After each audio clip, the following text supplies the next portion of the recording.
Ahora yo me voy en ruta express porque es más seguro. Salgo de las Malvinas hacia la 25 de julio. Un poco más segura con mis niños y con mi hijo en este caso. Voy bien sentada en mi casa por 25 centavos. Esto es transporte digno. Esto es real.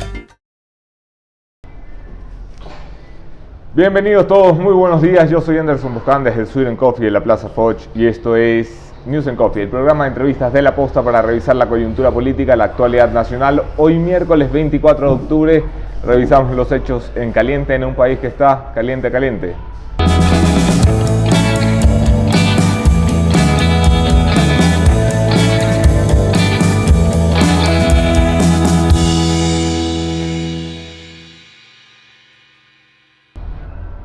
Algunas cosas. Ayer, 4 de la tarde, este servidor y Luis Eduardo Vivanco comparecieron ante la Asamblea Nacional por el caso de Normita, la recaudadora. Recordemos, esta es Norma Vallejo, asambleísta de Alianza País, una de las que fue pillada, esta sin poder excusarse, con su propia boca y sus propias palabras, explicando cómo y por qué le agarraba el sueldo a sus colaboradores y atracaba del Parlamento de la República. La comisión que investiga su caso deberá determinar la posibilidad de una sanción. Incluye esta la posibilidad de una destitución al tratarse de delitos contra la administración del Estado por los que está siendo investigada, posible concusión, posible peculado, hablan algunos. Bueno, veremos en qué termina esto. La Posta ha hecho su trabajo y ha contribuido como siempre con las autoridades. Esta mañana, luego de esta entrevista, iré hasta la Fiscalía General del Estado a colaborar en otra investigación, esta vez por el caso de la hija de la jueza María Rosa Merchán. Aportaremos con los documentos que sirvieron para elaborar la investigación y esperaremos que la Fiscalía siga adelante para determinar cómo 8 millones pasaron por esas cuentas de una persona que declaró $1.000 de utilidad en 10 años. Por cierto, la jueza María Rosa Merchán, que va a ser ratificada, según me aseguran desde la Corte Nacional, en las ternas para el Consejo de la Judicatura. Valiente la presidenta Paulina Aguirre en arriesgarse nuevamente después de que le pidieran revisión. Pero el tema más caliente sigue siendo el de Fernando Alvarado. Certificado está, como lo habíamos dicho desde el día de la fuga, que hubo casi 300 manipulaciones que debieron haber emitido alertas y no lo hicieron. 300 manipulaciones de su grillete. Que su grillete fue abierto, con llave, que no tenía ni un rasguño, que no se rompió, que no se usó martillo. Certificado está que la última alerta que emitió fue a las 14:50 del día viernes y que el mensaje llegó a la funcionaria de Estado a las 18:21 del día de la fuga. Certificado está que la cadena de responsabilidades ha sido descabezada por decisión presidencial y el último en ser descabezado o autodescabezarse es el propio ministro encargado de justicia, el señor Paul Granda, que ha presentado su dimisión y su renuncia al presidente de la República y por ende al gabinete de gobierno. El señor Granda se va no sin justificarse o no sin hacer un pedido público. El pedido es una depuración en el gobierno, al que considera estar plagado de correístas, de una mafia, de un concierto de personas que se han agrupado para delinquir desde el Estado en otro gobierno, en el de Lenín Moreno, y que siguen allí, ya no en los altos cargos, sino en los medios y en los bajos, en los que toman las decisiones como esta, como la posibilidad de alertar o no que se está fugando Fernandito Alvarado. Fernandito, porque por cierto ha asomado la cabeza de zapato desde algún lugar en la clandestinidad a través de un video de YouTube en el que en 22 minutos de divagaciones básicamente dice que no se ha fugado, sino que se ha quitado un grillete, ha incumplido una medida cautelar y se ha escapado del país, que lo ha hecho porque no hay justicia, que lo ha hecho porque no tenía posibilidades de defenderse y que lo ha hecho porque hay quienes lo condenan anticipadamente, da nombres específicos. Uno de esos es el secretario de Comunicación Andrés Michelena, a quien se refiere como señor juez. Le pregunto hoy al señor Michelena qué opina del video de Fernando Alvarado y qué responsabilidades tiene el gobierno por su fuga. El secretario de Comunicación me acompaña, quédense en la entrevista.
Gracias a todos por quedarse en la entrevista. Gracias especialísimas a la ATM de Guayaquil, la Agencia de Tránsito Municipal de Guayaquil, a Hyundai y a Sweden Coffee, que permiten que sea posible este espacio de periodismo independiente desde la posta. Gracias a ustedes por conectarse. Yo soy Anderson Buscán en todas las redes. Podemos seguir allí la conversación. Leo sus preguntas y comentarios. Bienvenido, señor ministro de Comunicación, Andrés Michelena. Anderson, Qué gusto tenerlo acá. Gracias por tu trabajo, gracias por las críticas, gracias por la investigación. Creo que eso es parte de avanzar hacia un proceso de hacer un país distinto. Tenemos que recibir críticas, tenemos que recibir aportes, como pidió el presidente de la República, aportes de ustedes para combatir la corrupción. Y estamos aquí para hablar de eso. Vamos a hablar de lucha anticorrupción, la gran promesa presidencial desde el 24 de mayo de 2017. Diario La Hora titulaba ayer en primera plana: cada 15 días una nueva lucha anticorrupción. ¿Están tan plagados que cada 15 días debe salir una nueva lucha? ¿O es la misma lucha que trata de reinventarse y revenderse cada vez que tiene un escándalo? Yo creo que, y contradigo absolutamente como lo has puesto, yo creo que es una gran promesa cumplida. Una gran promesa cumplida, y hay que marcar la diferencia, Anderson. En todos los gobiernos anteriores hablaban de luchar a la corrupción, de combatir a la corrupción, y esa era su promesa de campaña. Este gobierno lo ha hecho firmemente, y hay que dejar claro cómo. Tienes un ex vicepresidente en la cárcel. Y es el único. Tienes es el único que puede citar en la cárcel. Tienes a Capaya, tienes a otros ministros en la cárcel. Capaya, que fue perseguido desde el gobierno anterior. Tienes en la cárcel. Tienes varios ministros prófugos, sí. Tienes cerca, si no me equivoco, de 59 indicios de responsabilidad penal con funcionarios del régimen anterior. Hay denuncias en firme, valientes. Y eso hay que marcar la diferencia. A pesar de haber sido un gobierno que inició con un mismo partido, que inició con ciertos funcionarios que hoy tienen problemas en el régimen, no nos marcó esa ideología, nos marcó un principio, como ha dicho el presidente, de decencia, honestidad y transparencia. Y eso ha sido. ¿Que es difícil? Sí. ¿Que se nos burlaron la semana pasada? Sí. ¿Que fue un golpe duro y ha habido una negligencia? Sí.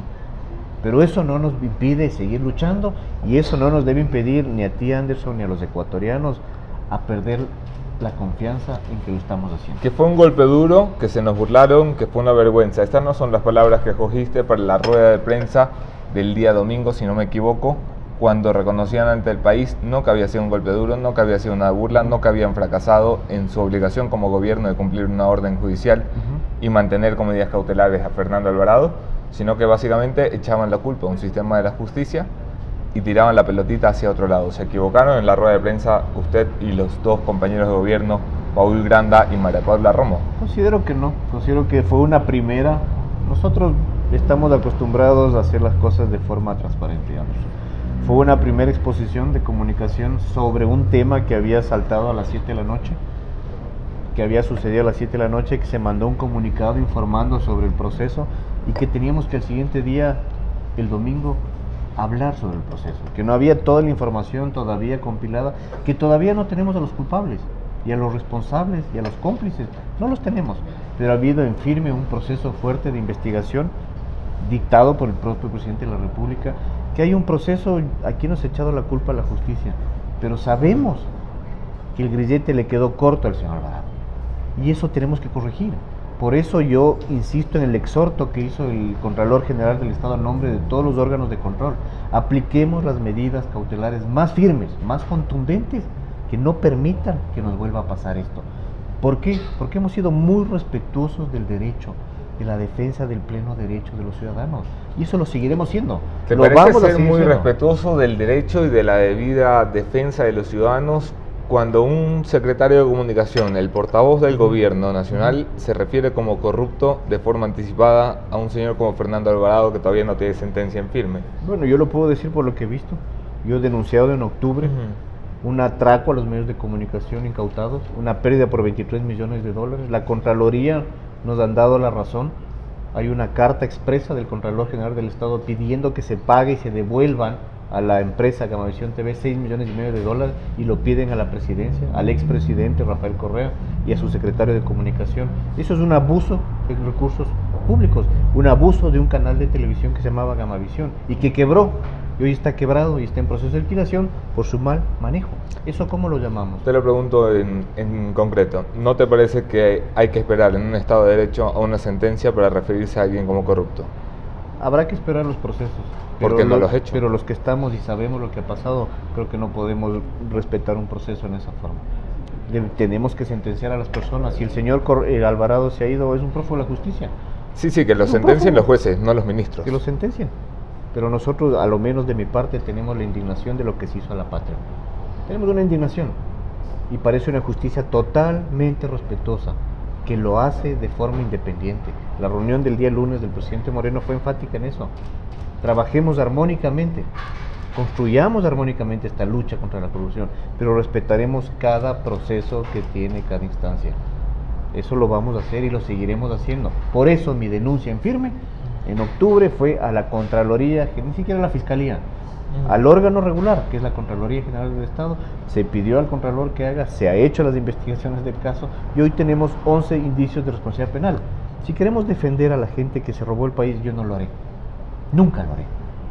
Nunca lo haré. Combatiré a la corrupción de frente. No lo haré. No, yo defender a un No lo haré. desadaptado como Fernando Alvarado, No lo haré. imposible. No lo Pero haré. respetar que un ministro de Estado no pueda referirse a alguien como corrupto antes de una sentencia judicial me parece algo lógico y es lo mínimo que se le puede pedir a un ministro. Puede pedirse, pero si sabemos que las personas y lo que está pasando en este país es que nos enfrentamos a un sistema de corrupción altísimo, no podemos bajar la cabeza, no podemos bajar los brazos y no lo bajaremos. En la Esta rueda- es una lucha enfática, Nelson, contra la corrupción. Hubo otro comentario suyo, señor ministro, que dio mucha polémica, sobre todo entre los juristas. En la rueda de prensa dijo usted en los siguientes términos: ordenaremos, con esa palabra textual, ordenaremos la prohibición de salida del país para todos los altos cargos involucrados en corrupción del gobierno anterior. Solicitaremos, exhortamos, pediremos a la No, justicia. No fue que ni lo haga. pediremos, ni solicitaremos, ni exhortamos, El fue mensaje- ordenaremos. El mensaje es eso, yo no puedo ordenar, no soy quien para ordenar.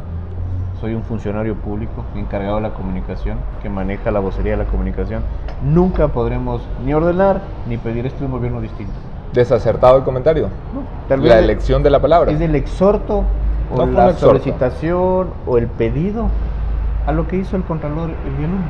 Exhortar a la Fiscalía que aplique las medidas más drásticas y más severas para no permitir que vuelva a pasar lo que pasó. Usted es un portavoz de gobierno. Si usted, como portavoz de gobierno, asegura que ordenarán, se entiende que lo hará el gobierno.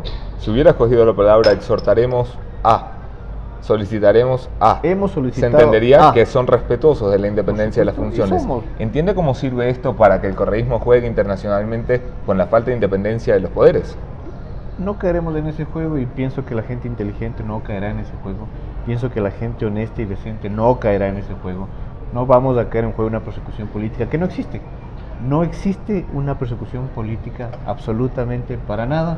Hay un pleno respeto a los derechos de todos los ciudadanos, sean procesados, sean investigados o no tengan absolutamente nada. Este es el gobierno más respetuoso de las independencias y los poderes de la autonomía de cada estado. Y eso lo vamos a mantener. Y tal vez por eso estamos y se ha logrado que haya estos prófugos, se ha logrado que se posicione a nivel internacional un tema de persecución política que no existe. Se ha puesto toda la maquinaria de los troll centers a jugar en contra de un estado, de un gobierno que lucha contra la corrupción. Caer en esos juegos no lo vamos a hacer, Anderson. Vamos a ser muy enfáticos en la lucha contra la corrupción. Esa es la tarea que nos hemos puesto, al precio que sea, al costo que sea. Nosotros no estamos jugando hacia un futuro político. Nosotros estamos defendiendo al país y las arcas fiscales y así lo haremos. Y lo trabajaremos bajo esa lógica. Y si alguien impide ese proceso, tendrá que irse, como lo ha dicho el ministro Grande el día de ayer.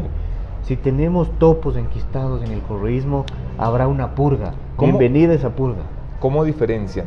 Y es una de las preguntas que he recibido de forma constante y que veo ahora también en la audiencia en vivo. ¿Cómo diferencian quién es quién en un gobierno que viene y nace del mismo origen? Usted trabajó de la mano con Fernando Alvarado. ¿Cómo diferencian un correísta converso bueno de un correísta topo? Yo creo que en la transparencia, en la honestidad y en la accionar. O sea, cada uno sabrá a qué defiende. Y lo que ha dicho el presidente, aquí es un gobierno con principios y valores. No al dinero ni al poder, sino con principios y valores a sí mismo. Y si uno tiene principios y valores a sí mismo, es suficiente.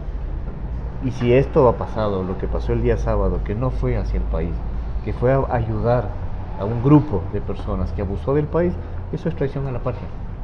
Y lastimosamente, y lo que dijo el ministro Granda ayer es verdad, estamos enquistados y tenemos topos enquistados todavía. ¿Y qué van a hacer?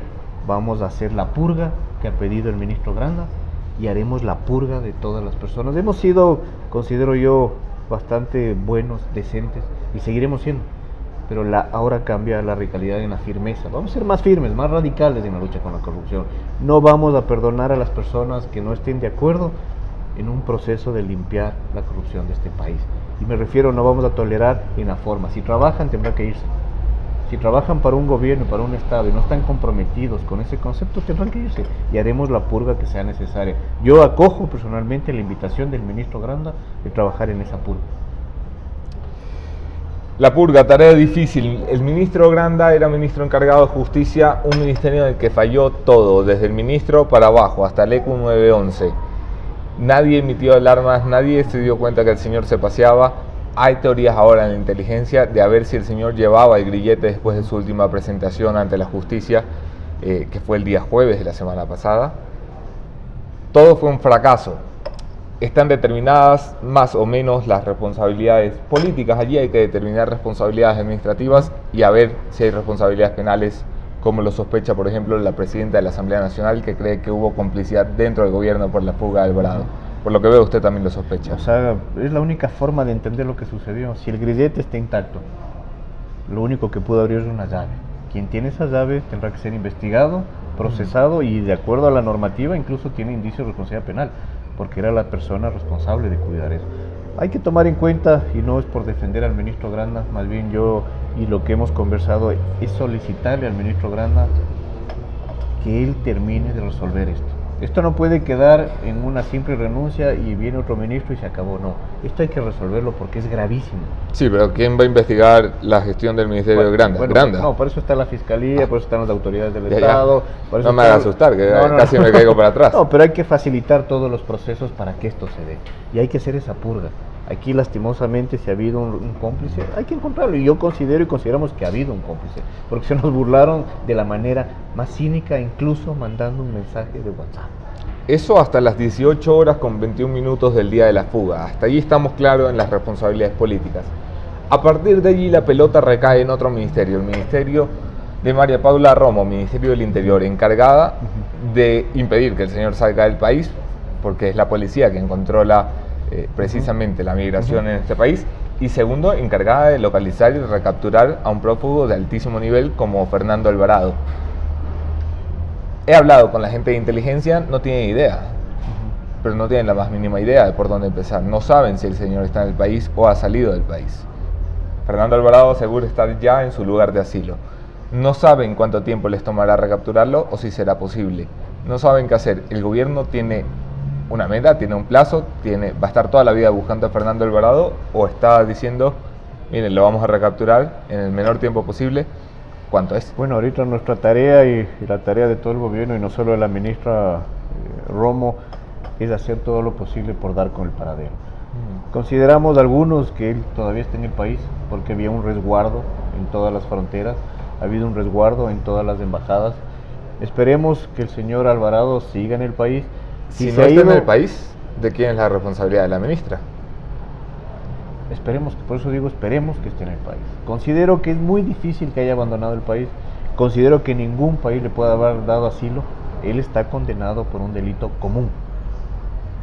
Esto no es una persecución Correa política. También, y mira tú cómo está tramitando el asilo. Sí, pero no lo tiene hasta ahora y sigue con toda la parafernalia que tiene en comunicacional, siguen hablando de eso, pero el señor Alvarado es condenado por un delito común.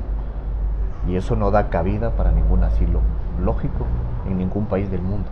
El señor Alvarado puede ser que esté en este país o haya salido, estamos en ese proceso de investigación. Él ha sido de la manera más cínica, se burló de nosotros, seguirá tal vez de la manera más cínica que mandó ayer de forma clandestina un mensaje aduciendo a que solo le condenan por $1,000 o por $6,000. El señor tiene serios procesos de investigación y yo los denuncié. Solo de $23 millones por los medios incautados. Su hermano Vinicio Alvarado tiene una investigación de 134 millones por el manejo publicitario. Aquí las cosas no son investigaciones fáciles. de lavado de activos en la UAFE, Exacto. hay investigaciones por enriquecimiento ilícito. Bueno, este tiene una colección de delitos. Por supuesto, y que hay que investigarlo. Hay que investigarlo y lo haremos. El señor Alvarado, sospecho, está en el país. Es una persona que ha mostrado el mayor cinismo del mundo y tal vez está aquí queriendo seguirse burlando de la justicia. No lo vamos a permitir. Yo creo que ha cambiado la lógica de este gobierno en ese sentido. Hemos sido tolerantes, no con la corrupción, tolerantes, pacientes, pero tenemos que, y el presidente lo ha dicho, vamos a ser más duros y más firmes en este combate. Lo hemos logrado, hemos dado pasos agigantados, Anderson, y hay que valorar eso. Vivimos en un Estado que combate la corrupción, que es transparencia, que tiene una democracia sólida, que tiene un respeto absoluto a las dependencias distintas del Estado, del Ejecutivo, y eso lo seguiremos haciendo. Por eso la reunión del día lunes creo que fue importante, donde el presidente convocó a todas las funciones del Estado a juntos trabajar, no por 15 días reinventarnos, ver la forma en cómo podemos combatir este mal de la corrupción. Es de todo el mundo. En Ecuador es el más duro. Lucha anticorrupción, vamos a eso más allá de Fernando Alvarado, que no es el único envuelto en corrupción en este país. Ayer, como lo anunciaba en la introducción de esta entrevista, La Posta compareció ante la Asamblea Nacional por el audio que reveló sobre la legisladora Norma Vallejo, un audio que ha avergonzado a esta nación por ser el caso más patético de los diezmos, o el más visible de los diezmos, una legisladora que responde al partido de gobierno, y el partido de gobierno está presidido por el presidente de la República, que de momento ha guardado un silencio, absoluto. ¿Le importa al presidente que en la Asamblea asalten a los colaboradores? Bueno, el presidente, y hay que tomar en cuenta que recibió un partido igualmente de dañado. El presidente no ha realizado el trabajo sobre este partido en este país, no ha habido convocatorias. Sin duda es un partido que no ha merecido la atención del presidente por todos los procesos que hubo antes. De que tenían que internamente organizarse, que tenían que internamente hacer una purga también, tal vez no lo hicieron. Y tenemos el caso vergonzoso de esta asambleísta. ¿Al presidente le importa Alianza País? ¿O preferiría cambiar de partido? El presidente es el presidente de todos. Yo creo que hay que marcar mucho esa diferencia. El presidente no es el presidente de Alianza País. No, es el presidente de Alianza País. Es el presidente de Alianza País, pero hoy es el presidente del Ecuador. Tenemos un gabinete de país, no de Alianza País, sino del país. Si no se va a encargar de Alianza País, ¿por qué no renuncia a la presidencia del partido y deja que alguien que quiera recuperar el partido lo recupere? Me imagino tomará la decisión el presidente que considere al respecto. Pero aquí hay que marcar que el presidente Lenín Moreno no es del presidente, su prioridad no es su partido, su prioridad no es su movimiento político, su prioridad son todos los 16 millones de ecuatorianos. Esa es la prioridad del presidente y en eso se ha enfocado y en eso ha trabajado. Que ahora tengamos este tipo de denuncias son vergonzosas absolutamente, y ha habido y debe haber y debe funcionar. Yo no soy miembro de Alianza País. Lo entiendo. Debería funcionar un comité de ética. No entiendo, pero más que al presidente de Alianza País o a usted que no es parte de Alianza País, se lo pregunto al vocero de gobierno y por ende la postura del presidente de gobierno. Esto va más allá de Alianza País. El presidente no ha hecho un comentario. Que no le importe su partido es cosa de él. Que no le importe que en la asamblea haya asambleístas robándole a sus colaboradores es cosa preocupante, porque el presidente ni siquiera se pronuncia. Bueno, ha habido un pronunciamiento por parte de su movimiento, por parte del movimiento al cual ella representa. Ha habido una investigación en Alianza País, ha habido una investigación en la Fiscalía y en la Asamblea. El presidente Moreno tendrá que pronunciar lo que él considera al respecto sobre este tema, pero esto es intolerable. El presidente no tolera este tipo de corrupciones tan bajas en ese sentido, de mermar el salario de un funcionario público, y obviamente es vergonzoso para nosotros como gobierno. Este es un tema que lo debe solucionar ya la justicia, y yo no sé por qué la señora asambleísta no ha ido a la Comisión de Ética cuando ella misma pidió ir y no ha ido. Aquí tienen que resolverse las cosas de forma certera. No ha ido ni a la Comisión de Ética, ni a la comisión que la investiga, ni a este espacio de entrevistas que la ha invitado desde el día 1. La Asamblea Nacional, durante semanas con los escándalos de los diezmos, se dudaba de la capacidad de la Asamblea Nacional para mantenerse durante el periodo de la legislatura. ¿Confían ustedes en la Asamblea Nacional? Bueno, hay una confianza a todos los espacios de poder del Estado. Esperemos que este golpe que se ha dado al país entero, cuando se ha burlado de todos los procesos, se lo haga de manera eficiente. Yo he hecho un exhorto igualmente a la asambleísta Marcela Guiñaga, que por favor dé paso prioritario a la ley enviada por el presidente de la República, la ley anticorrupción. No puede ser que esté descansando esa ley. No puede ser que van a dejar en manos de la asambleísta Guiñaga la ley anticorrupción. Bueno, a ella le compete no va a dejar en manos de Fernando Alvarado la ley de comunicación. A ella le compete tramitarla, es presidenta de la comisión. Tiene que avanzar en ese proceso. Si tenemos un compromiso con el país, tenemos que ser serios y no ser cómplices de nadie. El momento en que se esconde un proyecto de ley anticorrupción se está haciendo cómplice de un proceso que necesita una depuración importante. 5 meses atrás estuvo usted en este espacio. Le preguntaba entonces por una declaración del presidente que pedía una investigación por los vínculos del gobierno anterior en campaña con las FARC, con financiamiento ilegal de las FARC. Algo que el día anterior a su visita a este programa se había vetado por parte de la Asamblea Nacional. Los asambleístas de Alianza País habían bloqueado la posibilidad de una investigación parlamentaria al respecto. Le preguntaba yo al respecto y revisaba esta mañana sus declaraciones. Me dijo usted, hablé con la presidenta de la Asamblea y me ha dicho que no se vetó, simplemente no se iba a tratar ese día. Cambio de orden. ¿La presidenta de la Asamblea le mintió a usted o usted me mintió a mí? Porque nunca se volvió a tratar el tema. Se vetó. Que no se haya tratado es distinto que se haya vetado. En ese día y en esa entrevista, en ese momento, no se había dado paso al proceso. De lo que pasó del día siguiente no es mentira o no es otra información. Lo que sí nos quedó claro como ejecutivos es que la Asamblea no quiere investigar eso. Pero nosotros como ejecutivos y personalmente yo como secretario de Comunicación puse la denuncia ante la Fiscalía con el video que nos fue entregado por CNN ese día. Hay unas instancias que algunas proceden y otras no proceden. Nosotros como ejecutivo, y que quede muy claro, Anderson, tendremos y seguiremos haciendo las cosas que nos competen. Al siguiente día yo puse la denuncia, es más, visité al fiscal, le entregué la denuncia y se mandó el video para que se haga la investigación sobre la denuncia que tuvimos en CNN. En la misma entrevista puso usted un plazo, lo puso usted, no yo, para la venta de los canales incautados. 3 o 4 meses, ese es el plazo que estoy poniendo para que TC tenga réditos y lo podamos vender a buen precio. Han pasado 5. Y tenemos réditos maravillosos. Y no TC tienen Televisión ha sido un canal que hoy tiene ganancias por 1.300.000. Qué gusto, qué alegría, qué eficiencia. 1.300.000 en un año. No, eso de maravilla. Es espectacular. ¿Cuándo lo van a vender? Se mandó, si usted debe haber leído la reforma que enviamos a la ley de comunicación, está dentro de una de las cláusulas que hemos enviado, que todos los paquetes de accionarios sean trasladados a dueños distintos que se puedan proceder. El proceso de reforma de la ley de comunicación está en la Asamblea, ha ido ya el primer debate, irá al segundo debate, esperemos que ese proceso salga adelante y se inicie el proceso de venta. Hay que dejar claro, Anderson, que el tema de venta ya no solo implica a TC Televisión. El presidente Moreno ha dado, en el marco de la optimización del Estado, que se podrán concesionar muchas administraciones de varias empresas. TC Televisión, Gamavisión y no me equivoco 2 o 3 medios de comunicación más están ahorita haciéndose el proceso dentro del BID para catalogar cuáles pueden ser los montos y procesos de venta enseguida. Nosotros hemos decidido optar por un camino totalmente transparente. Hemos contratado al BID para que haga un proceso transparente de concesión, compra, venta o concesión de administración de las distintas medios de comunicación y empresas que tiene el Estado. Me pregunta alguien, y me lo trae a la memoria, Celi Carlos, dice, también prometieron vender el avión, nada de nada. El avión se compró en $25 millones o 35 millones de dólares, perdón. Hoy el avión lo quieren comprar en $7 millones.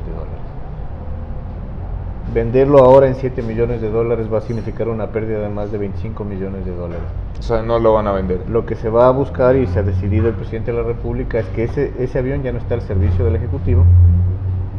Está al servicio del Ejecutivo y que se vea la forma de que se ponga al servicio de alguna institución que pueda servir como ambulancia, un avión de ambulancia, ver la forma que sirva al Estado, a los ecuatorianos, no al Ejecutivo. Es una decisión que la tomará el presidente, me imagino, en los próximos días. Pero perderíamos de 35 millones a 7 millones. Es lo que pasa en varias empresas. Si se hubiera vendido TC Televisión hace un año, tal vez no nos pagaban nada. Evidentemente. Hoy TC Televisión es una empresa que funciona, que rinde unos buenos réditos, que volvió a ser la número 1 que tiene un gran share, un gran rating, unas grandes ventas, obviamente nos van a comprar a buen precio y creo que tenemos que buscar lo justo para las arcas fiscales. ¿Le parece que el presidente de la República conduce este país desde las sombras, desde lo lejos? Yo sé que él prometió ser un presidente de la europea. Exacto. Pero no está abusando mucho de ponerse detrás de los ministros. No, yo creo que hay que entender y es bueno cambiarnos del chip de una lógica distinta. Vivimos 10 años donde el presidente te decía qué tienes que ver, qué tienes que leer, qué tienes que escuchar, qué tienes que decir y cómo y cuándo. Ahora pasamos a un proceso de sólida democracia y libertad, Anderson. Tal vez nos cuesta, tal vez estamos acostumbrados a que nos digan lo que hay que hacer, lo que hay que pensar y lo que tenemos que trabajar. Hoy no, hoy el presidente y el 24 de mayo cuando fue su posición fue muy enfático.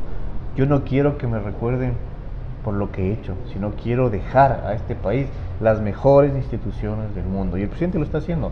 Su gran tarea y su gran legado es trabajar en una democracia sólida con unas instituciones autónomas, independientes, funcionales. No funcionales a un gobierno, sino funcionales a un Estado y a un pueblo ecuatoriano. Instituciones sólidas. Hay un pedido que leía un tuit ayer de Juan Carlos Calderón, decía, algún día en la prehistoria de este país se discutía sobre la eliminación del Consejo de Participación Ciudadana. Claro, porque la prehistoria de este país hace 3 semanas, con tanto escándalo que tenemos, que uno tapa al otro, ya nadie se acuerda de lo que hablábamos hace 20 días. La eliminación del Consejo de Participación Ciudadana es una propuesta que viene del presidente del Consejo de Transición, el señor Julio César Trujillo. No hay todavía una postura de gobierno, de hecho cuando han sido consultados los voceros de gobierno dice, bueno, esperemos a ver si hay una postura. O sea, todavía no hay ni una postura ¿ya la tienen? Del Consejo. Todavía no hay. No, hay una postura del presidente del Consejo. Y lo ha dicho que es a título personal. Correcto. El presidente Trujillo dijo que es una propuesta personal que ha mandado a consultar a juristas prestigiosos, constitucionalistas, que le digan si es aceptable o no. Él deberá poner ante el Pleno del Consejo la propuesta y cuando pase el Pleno del Consejo deberá pasar a consideración de su presidente de la República. ¿Todavía no lo considera? Todavía no lo han presentado ni lo han propuesto en forma firme ante el presidente de la República. ¿Usted tiene una postura personal al respecto?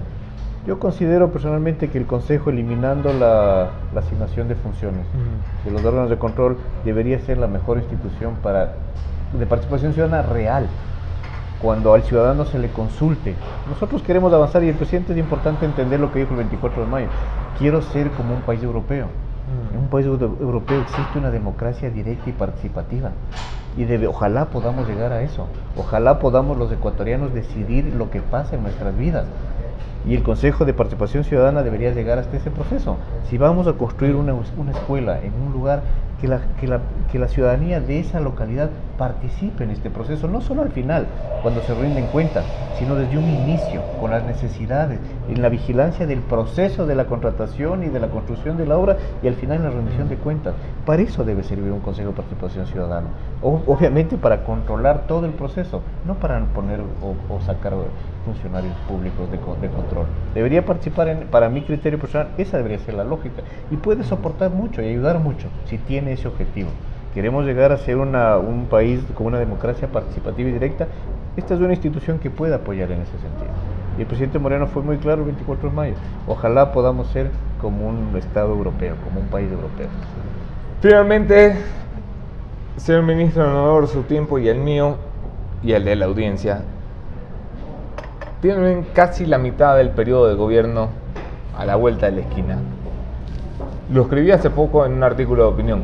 ¿Cuándo van a dejar de vivir del Correa malo, nosotros buenos, del qué mal nos dejaron el país, estamos haciendo lo que se puede, del no nos apuren tanto, que hay que hacer las cosas poco a poco? ¿Cuándo van a empezar a mostrar resultados reales y a dejar de escudarse en los errores de sus antecesores, de un gobierno, por cierto, en el que todos ustedes participaron? Cuando usted haga una entrevista en los 10 próximos años, creo que le van a decir lo mismo. Lo que hemos vivido en 10 años no se lo va a borrar ni siquiera en 15 años más. Y el presidente Moreno ha sido muy enfático. La corrupción tan enquistada en toda la estructura del Estado y todo el andamiaje que se formó no se terminará en estos 4 años. Por lo menos durarán varios periodos para seguir descubriendo lo que pasó. Eso pasará después. Nosotros hemos sido eficientes en eso y hemos sido eficientes en el trabajo. Lo que ha hecho el presidente Moreno, y qué pena que en el Ecuador no se lo valore, ha sido reconocido a nivel mundial. Es reconocido a nivel mundial. A veces los ecuatorianos somos muy críticos y está bien, pero también tenemos que ser optimistas. y lo que ha hecho el Ecuador. Hoy Ecuador es un ejemplo a nivel mundial ¿De qué?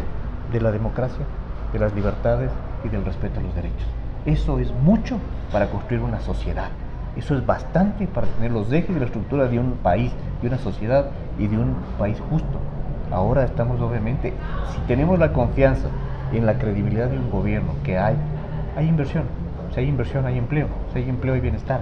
Y hemos tenido cerca, en este año, solo en este año, de 3.000 millones de dólares de inversión. Al 2021 serán 10.000 millones de inversión. Hemos generado y se han inscrito cerca de 400.000 nuevos empleos. Se han entregado más de 100.000 millones de dólares en créditos. Por cada 30.000 dólares se genera un empleo. Solo ahí hemos generado más de 120.000 empleos. Se han hecho cosas buenas. Lastimosamente, lo que pasó en el gobierno anterior ha opacado todos estos grandes logros. Bueno, y lo que pasa en este gobierno, que la fuga del Volado, como se lo decía extra micrófono, no fue del gobierno anterior, fue suya. Que son temas de, sí, nos engañaron y lo reconocimos. Y qué pena, nos engañaron, me engañaron, nos engañó el gobierno, te engañaron a ti, nos engañaron, se burlaron de todos. ¿Somos responsables? Sí. ¿Se ha pedido una investigación? Sí. Pero eso no nos baja los brazos por la lucha contra la corrupción. Más bien seremos más firmes y más enfáticos y seguiremos trabajando por el bienestar del país. Hay un gran trabajo, hay una gran valoración a nivel mundial. En los viajes que hemos acompañado al presidente de la República hay un prestigio impresionante de lo que ha hecho el Ecuador en menos de un año. Cualquier presidente o cualquier gobierno no hubiera logrado esto en menos de un año. Muchas gracias por estar Gracias, aquí, mi ministro Anderson. Michelena. Gracias a ustedes por acompañarnos. Enseguida y muy rápidamente mi conclusión de esta mañana, el punto final.